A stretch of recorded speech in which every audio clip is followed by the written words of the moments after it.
The barren moon was quiet, cold, and almost breathless, as if the air itself had grown tired of waiting for anyone to speak.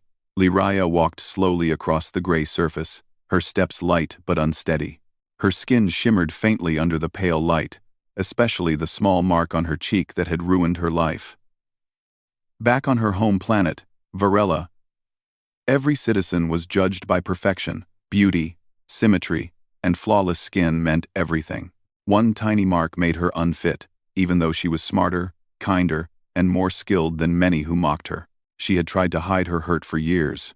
She smiled during lessons, obeyed orders, stayed quiet when others whispered behind her. But nothing she did changed their opinions. Her cousins, jealous of her talent, waited for the right moment to embarrass her. That moment happened during a public gathering when they exposed her mark to the whole crowd, calling her a failure. The laughter felt sharper than any weapon. Her people decided she was a danger to their perfect image. Without a trial, they forced her into an exile ship and sent her to this lonely moon. Now she had been here for several days. She had only a small shelter pod, a little food, and thin blankets that barely kept her warm. Each night she hoped someone would come, but no one ever did. Her strength faded a little more every hour. She tried to stay calm, but fear crept inside her chest like cold smoke. She wondered if this was how her life would end quietly, far away, where no one would remember her. She sat beside a small, rocky hill, her legs trembling. Her hands shook as she tried to eat the last small ration, but even that felt heavy to swallow. She looked up at the sky, seeing the stars spread across the darkness like frozen sparks. Somewhere out there, people lived, traveled, celebrated, and dreamed. She wished she could be part of that world. She wished someone would see her not as a problem, but as a person. Far away from her, in deep space, a human pilot named Evan Hale was traveling along a forgotten route. His ship was old but reliable, with scratched metal and blinking lights that flickered during long trips. Evan liked silence. He was a calm man who rarely complained and preferred simple missions. He delivered supplies between outposts, repaired damaged satellites, and sometimes just explored for fun. During his routine check, a weak distress signal flashed on his screen. It was old, unregistered, and fading. Most pilots ignored such signals because random glitches often caused them, but Evan didn't like leaving things unseen. Something inside him said the signal mattered. He leaned closer to the console, adjusted the frequency, and listened. Through the static, he heard faint beeps, an emergency ping. He checked the location. It came from a barren moon with no colony, no research team, and no reason for anyone to be there. That alone made him uneasy. He rubbed his chin and thought for a moment. He had enough fuel to detour. If it was nothing, he would lose only a few hours. But if it was someone, then that person might have no one else. He sighed softly, shook his head, and changed direction. The closer he flew to the moon, the more he noticed something strange. The surface showed marks of a recent landing, sharp lines, where a ship had touched down. But there was no active beacon, no structure, and no signs of civilization. He scanned again and found a small life sign, weak, fading, almost gone. His heart tightened. Someone was down there. He quickly prepared the landing sequence. His ship lowered slowly, small engines kicking dust into the air. When the doors opened, cold wind rushed into the hallway, making him shiver even in his suit. He stepped outside, scanning the area with a handheld device. The life sign flickered nearby. Liraya heard a faint sound in the distance, something unfamiliar. At first she thought she imagined it. She blinked slowly, forcing her tired eyes to focus. A small ship had landed near her shelter pod. A figure walked toward her, tall, wearing a suit that did not belong to her planet. She took a step back, dizzy and frightened. She had never seen a human before. Her people spoke of humans as unpredictable, emotional, and strange. But at this moment, none of that mattered. She was too weak to run, too cold to hide. Her body trembled, and her vision blurred. Evan saw her silhouette first, a small figure with thin limbs and a faint glow on her skin. He hurried toward her, waving to show he meant no harm. But she didn't move. She swayed slightly like a leaf ready to fall. He quickened his pace. "Hey, hold on!" he shouted through his suit speaker. His voice echoed in her ears, but it sounded distant. She tried to answer, but no words came out. Her knees buckled. Before she hit the ground, Evan caught her gently. Her skin felt cold like ice, yet warm light shimmered from it. He carefully lifted her into his arms, shocked by how light she was. She looked fragile, almost like she could break if he wasn't careful. Her eyes closed, and her breathing was shallow. Evan felt a heavy worry forming in his chest. "It's okay. You're safe," he whispered, unsure if she understood. He carried her aboard his ship, closed the doors, and activated the warming system. He removed his helmet and knelt beside her. Her clothes were thin, not meant for cold weather. He wrapped her in a thermal blanket and placed a warm pack near her hands. Slowly, her breathing steadied, but she still didn't wake. Evan checked her pulse and vitals. Her species was different, but he recognized dehydration and exhaustion easily. He mixed a light nutrient drink and touched it gently to her lips. She swallowed a bit, then a little more. After a few minutes, her eyes opened slightly.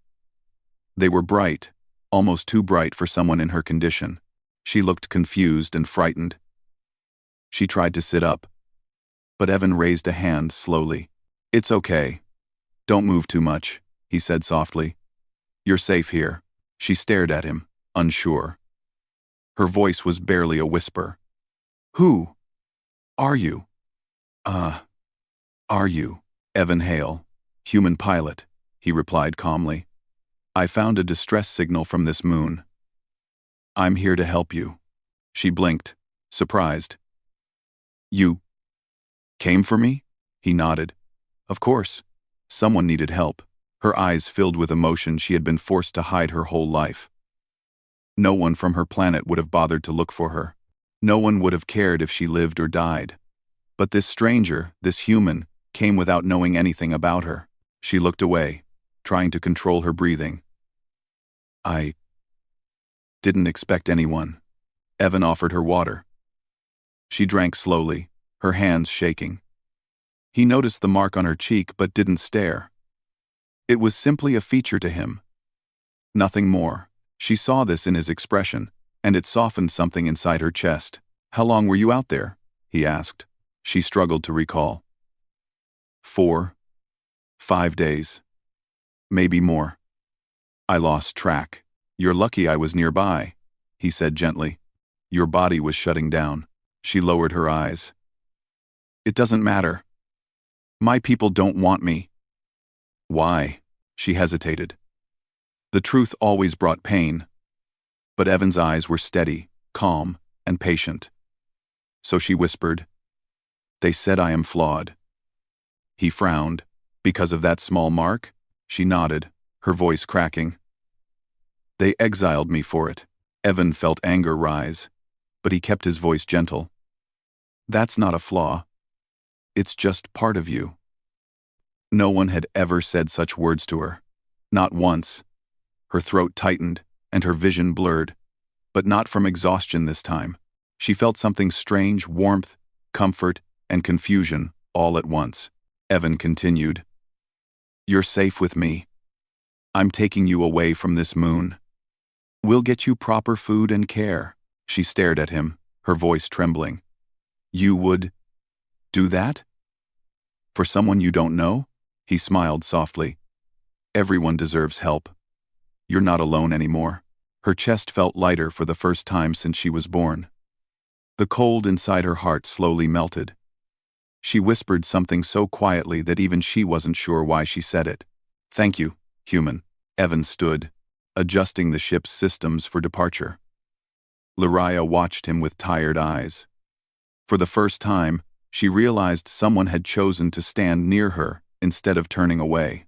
Someone who didn't judge her appearance, her mark, or her past. Someone who simply saw a person who needed saving. She leaned her head back with a soft breath. The engines hummed, lifting the ship off the moon's surface. As the barren land shrank below them, she felt her loneliness finally loosening its grip. Her life had ended on that moon. But with the humans' arrival, a new life had already begun. Evan kept the ship steady as it moved away from the barren moon. Inside the small cabin, soft lights glowed warmly, giving the space a gentle feeling. Lariah lay on a narrow bed, wrapped in a thermal blanket. Her breathing was steadier now, and the color slowly returned to her face, though she still looked fragile. Every time she opened her eyes, Evan noticed she scanned the room as if expecting her situation to be another cruel trick. But each time she saw only him, moving calmly, checking the controls, preparing food, or adjusting the room temperature. Nothing about him carried the sharpness or judgment she had faced her entire life. She tried to sit up, and Evan turned quickly to help her. "You don't need to rush," he said. "You've been through a lot." Lariah forced a small, weak smile. "I don't want to stay lying forever. It feels like I'm still trapped on that moon." "You're not trapped anymore," Evan replied softly. "You're safe here." Her eyes softened at those words. She had never truly heard the word safe before, not in a way that felt real. Evan handed her a simple meal, a warm nutrient soup humans used for recovery. She held the bowl carefully, inhaling the faint aroma. Her people valued strict diets and tasteless food, meant for appearance rather than need. This simple soup tasted better than anything she remembered. She ate slowly, her hands still shaking.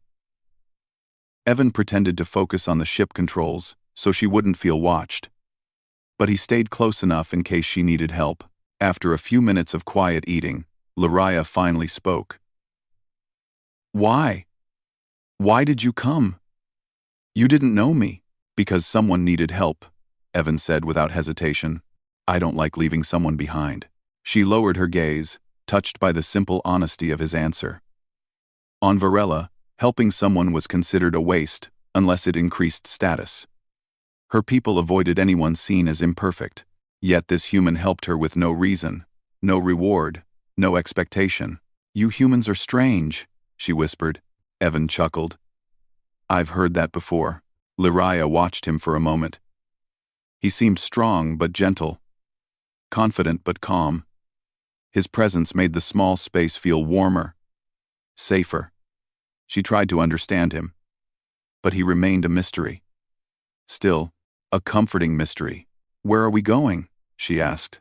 "To a nearby human station," Evan explained. "They can check your health properly. After that, you can decide where you want to go." Her expression shifted. "Decide? I can choose?" "Of course," he answered. "Your life is yours." She stared at him in disbelief. On her planet, choices didn't exist for people like her. She had been told what to wear, how to act, where to stand. Freedom was a word she had never been allowed to touch. "I don't know how to choose," she admitted quietly. "Then we'll take it one step at a time," Evan said warmly.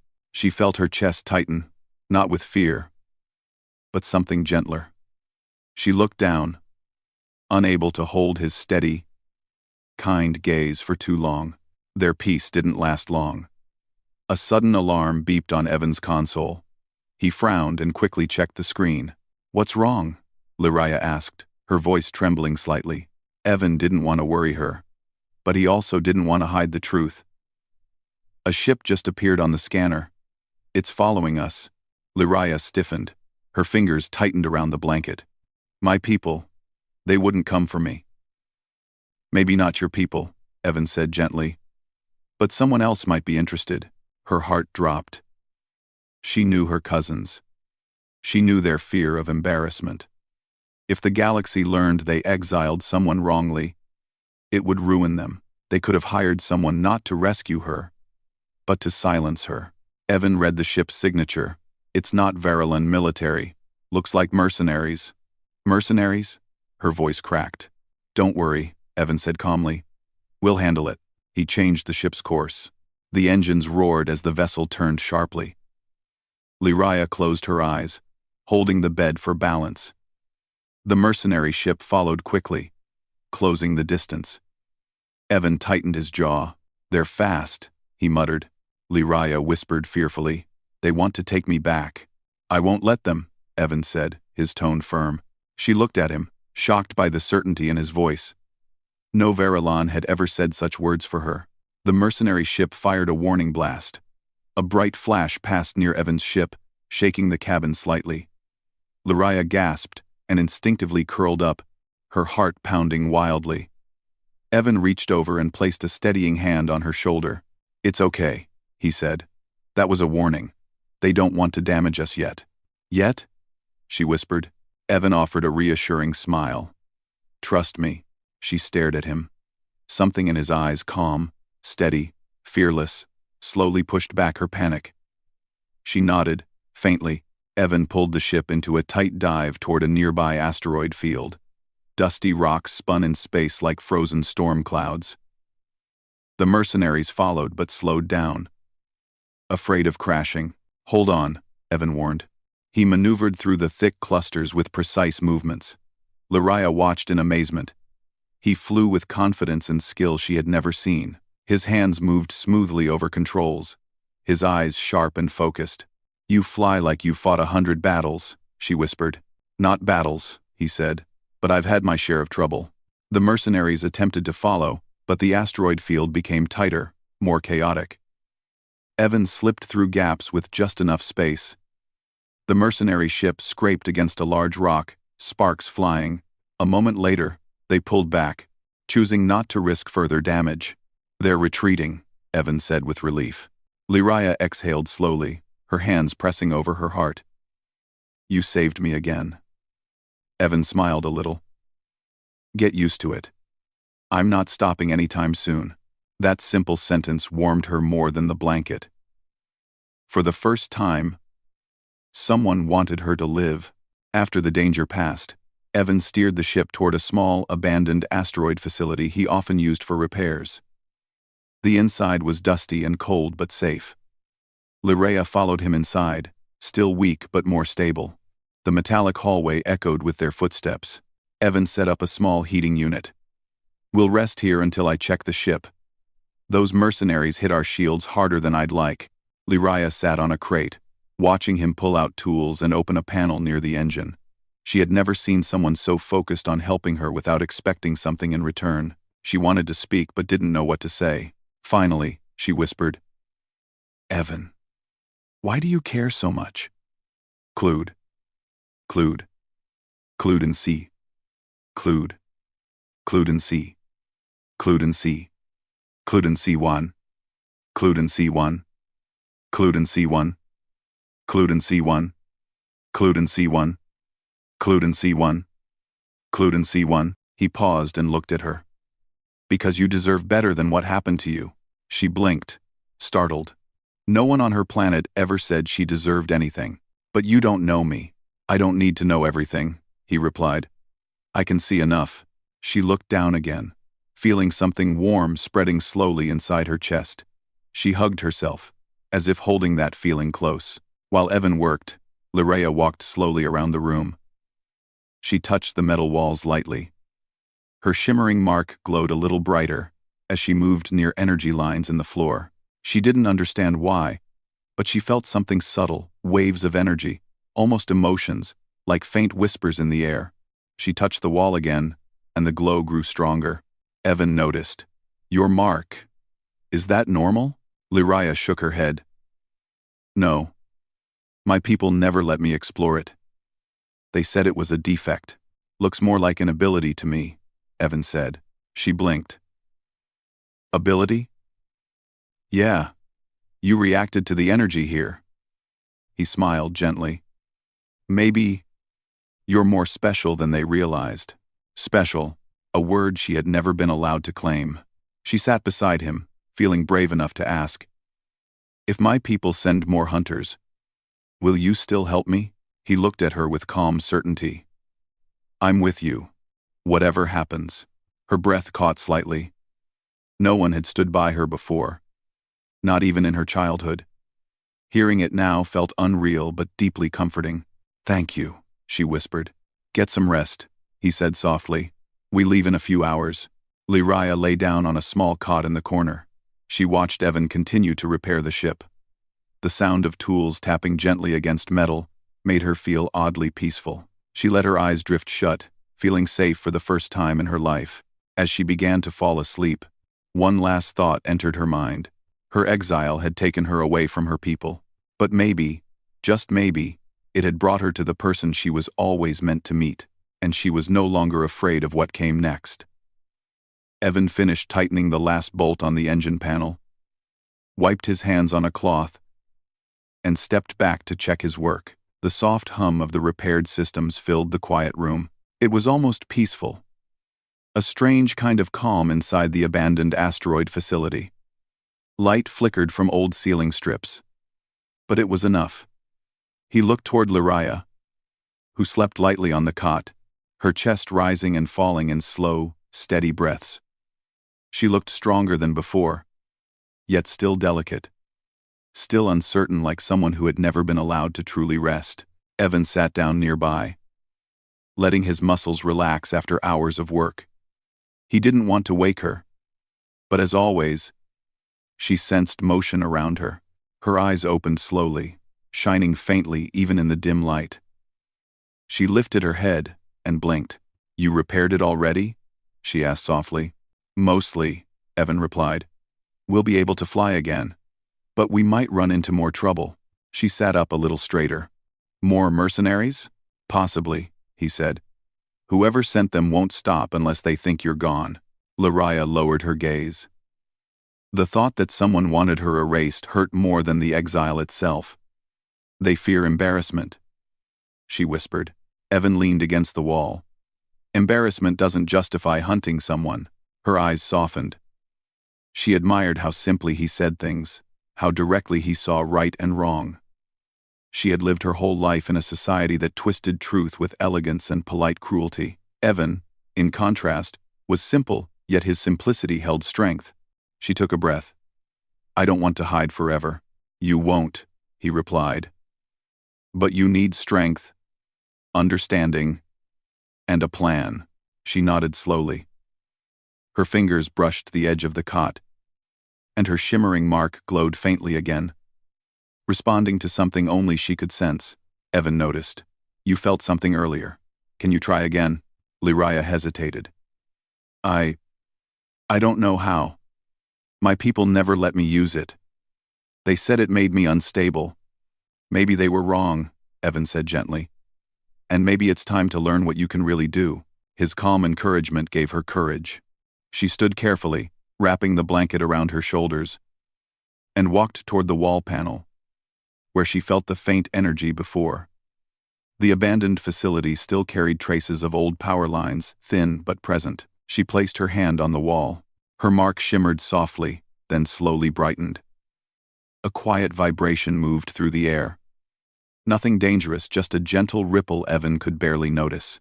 "What do you feel?" he asked. "Warmth," she whispered. "Like the wall is giving off emotion, or memory." "Memory?" Evan raised an eyebrow. Liraya nodded. "Not in words, just feelings. This place was used for shelter. People hid here from something long ago. They were afraid." Evan stepped closer but stayed careful, giving her space. "You can sense emotions stored in energy?" "I think so," she said. "But only when I'm calm. Fear makes the sensation blurry." Evan's voice remained steady. "Then we make sure you feel safe." She looked at him with quiet gratitude. Her people had always made her feel wrong for who she was. Evan made her feel like she was discovering a part of herself that had been locked away. Liraya continued exploring the room slowly. When she touched a broken console, the lights flickered for a moment. Evan watched her with a mix of surprise and growing respect. "You're more powerful than you think," he murmured. She turned, a little overwhelmed. "I don't want power. I just want to belong somewhere." "You will," he said.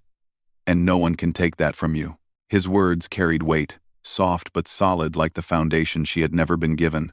Hours passed as they rested, repaired, and shared quiet moments. They spoke about simple things: human food, Verulan traditions, stars Evan had visited, and places Liraya had only dreamed of. Her laughter was soft and uncertain at first, but it grew warmer each time. Evan found himself smiling without thinking whenever she laughed. For the first time in her life, she felt like someone truly listened to her.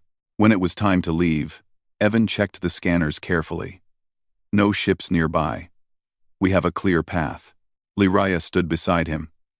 Where will we go now? He pointed at a glowing dot on the navigation map. A human colony in the neutral zone. They have strong defense. No one will touch you there.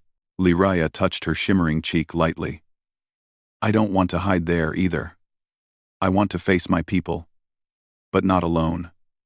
Friend? You won't be alone, Evan said. But right now, you need support. Then we confront your people with evidence. She nodded. She trusted him instinctively now, more than she had ever trusted anyone. They lifted off from the asteroid as the engines hummed gently. The stars stretched out like scattered diamonds. Liraya watched the view in awe, pressing a hand against the window. It's beautiful, she whispered. Evan smiled. Space can be peaceful when no one's chasing you. Her smile was small but real. But peace didn't last long. Halfway to the neutral zone, another alert flashed on the screen. Evan's brows furrowed. Another ship. Liraya's heart raced. The mercenaries again? No, Evan said slowly. This one is Varalan. A small scout. Her blood ran cold. They came for me.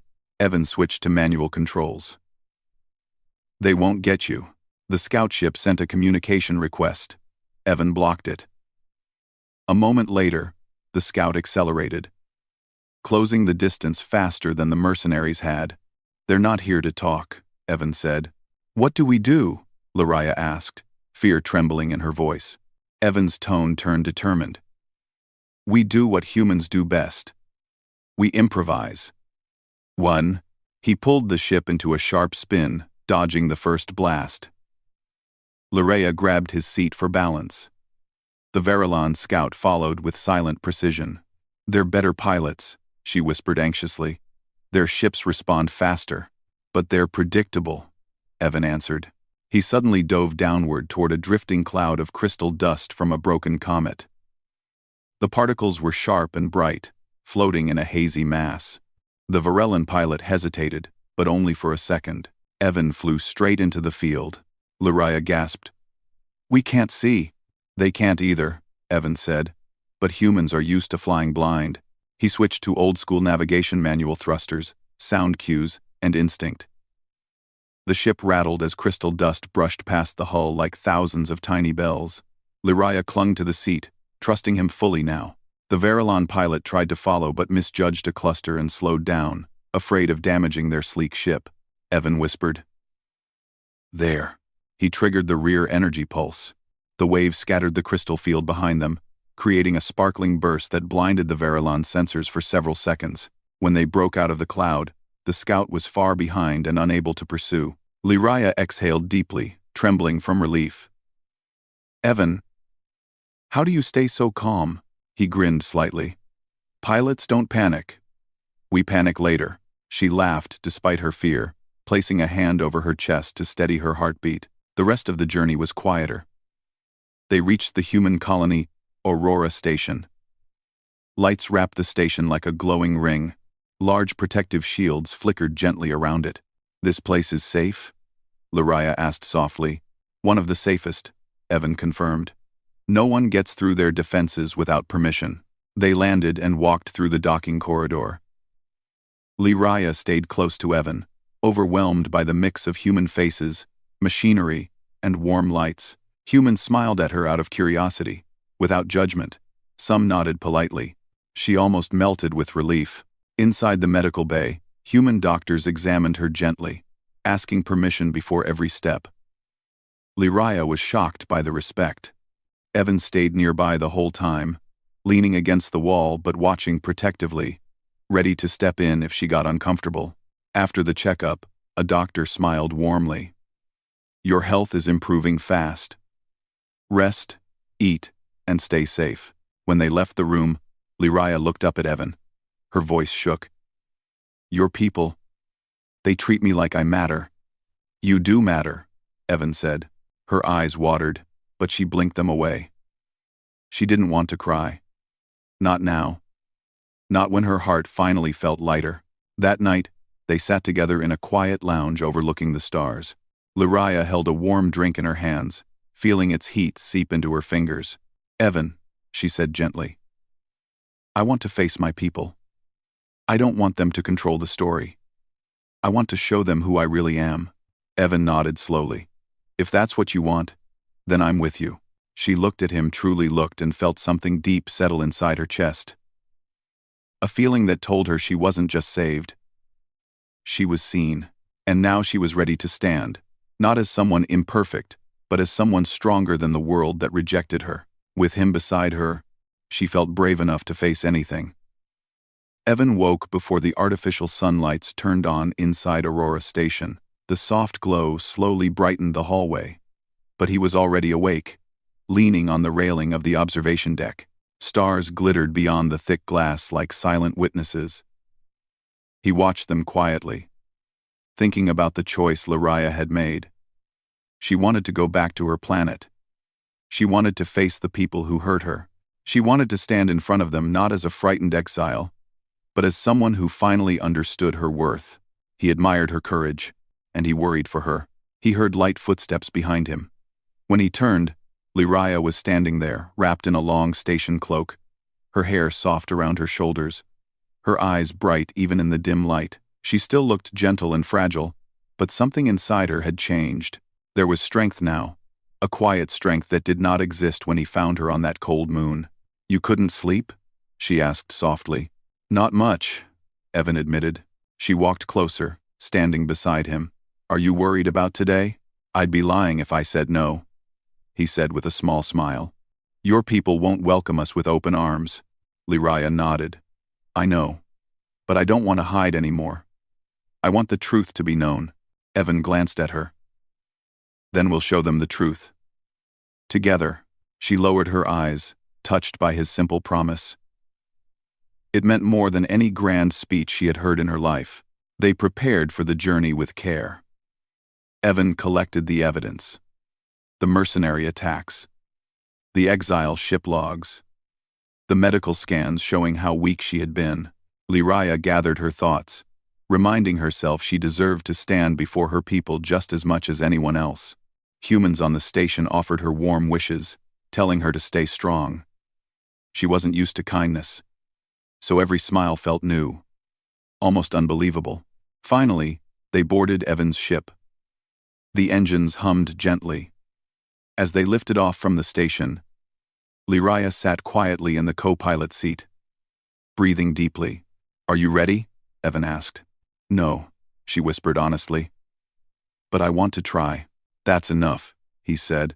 The trip to Varela took several hours. During the journey, Lyraya practiced sensing energy again, using her shimmering mark to read the emotional waves inside the ship. She felt steady pulses, Evan's calm focus, small flickers of his concern, and even quiet moments of admiration he didn't express out loud. It made her heart beat faster than before. She did not fully understand her own feelings, but she knew Evan cared about her in a way no one ever had. When Varela finally came into view, Lyraya's breath caught. The planet glowed with crystal blue oceans and bright silver cities. It looked beautiful from afar, almost perfect, but she knew what lay beneath that beauty. Evan adjusted the controls. We're approaching the outer scan field. Their system will detect us soon. Lyraya straightened. Let them. I'm not hiding. As soon as their ship entered the scan range, several Varelon ships appeared on the sensors. Their sleek designs glistened as they formed a tight blockade. They are not wasting time, Evan muttered. A communication request flashed. They want to talk, Lyraya said quietly. Do you want me to answer? She hesitated for a heartbeat, then nodded. Yes. Evan pressed the channel button. A cold voice came through, sharp, elegant, and full of judgment. Unregistered human ship. State your purpose. Lyraya leaned closer to the speaker. I am Lyraya Varelon. A pause, then shock. You were declared lost. I was exiled, she said, her voice steady. And I survived. The voice sharpened. Return at once for containment. Evan stepped in. She's not returning for punishment. She's coming to speak. You are a human outsider. You hold no place in Verilon matters. Evan answered calmly. I hold evidence of what was done to her. And she has the right to speak before your council. Silence. Then the voice returned, colder than before. You will land under escort. Do not attempt resistance. Evan muted the channel and looked at Lyria. Once we land, they'll try to control everything. I know, she whispered, but they can't control me anymore. Her eyes shone not with fear, but with quiet fire. Their ship descended between the escort vessels, landing on a large platform filled with guards and officials. The bright silver architecture rose around them, cold and perfect like everything on Varela. People gathered, whispering as Lyria stepped out. Her shimmering mark glowed softly in the daylight. She returned. Impossible. Why is she here? With a human? Their voices swirled around her like sharp winds, but she walked forward with her chin raised. Evan stayed beside her. Steady and silent support.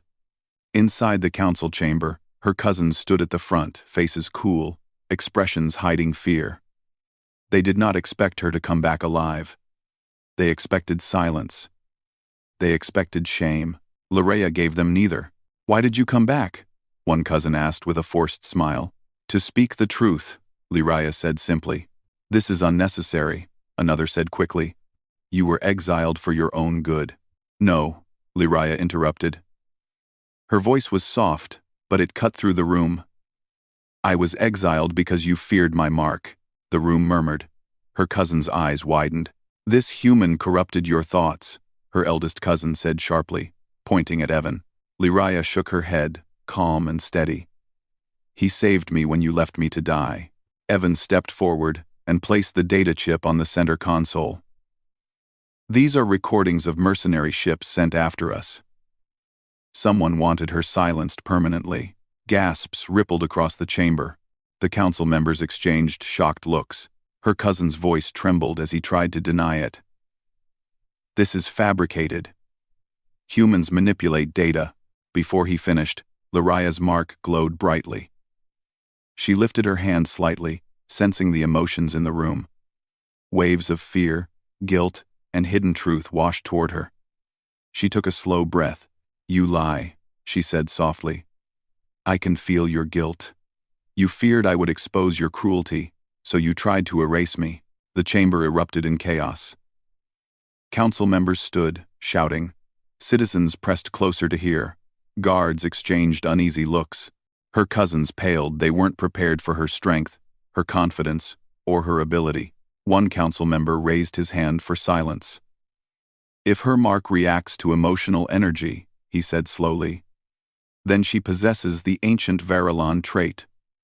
Once considered a sign of leadership, murmurs grew louder, filled with surprise. Another member nodded. We outlawed the mark generations ago, thinking it was dangerous. But perhaps we made a mistake. If she can sense truth, she can guide us. Lyria's throat tightened. Guide? Lead? She had never imagined such a word near her name. Her eldest cousin shouted, She is flawed. No, the council member said calmly. She is gifted. The chamber shifted power, slipping from the cruel hands that exiled her. Citizens leaned forward, watching with wide eyes, seeing her not as a disgrace, but as something new, something important. Lyria spoke slowly, her voice steady. I don't want revenge. I don't want punishment for anyone. I only want freedom. I want a world where no one is cast out for being different. Her words touched something deep in the room. People lowered their heads, ashamed. For the first time, her world listened. The council turned to Evan. Human pilot, you protected her. Why? Evan glanced at Lyria, then back at them. Because she deserved it. Simple words. Honest words. Strong words. Lyria's chest warmed. She felt seen, supported, and finally respected. The council bowed their heads. Lyria Varellan, we welcome you home, not as an exile, but as a voice of change. Her cousins were escorted away for investigation. The old rules of perfection began to crumble. As the chamber emptied, Lyria turned to Evan. Her voice trembled softly. "I never thought I could return like this." "That's because you never saw yourself the way I saw you," Evan said. Her shimmering mark glowed brighter, warm, gentle light reflecting her emotions. "Evan," she whispered. "Thank you for standing with me." "Always," he said simply. They stepped out of the chamber together. The sky above Varela shimmered like crystal water. The wind felt softer. The world looked different, not because it changed fully, but because she had changed within. Lyria wasn't mocked anymore. She wasn't exiled. She wasn't alone. She walked forward with the human who saved her, and with a future finally her own.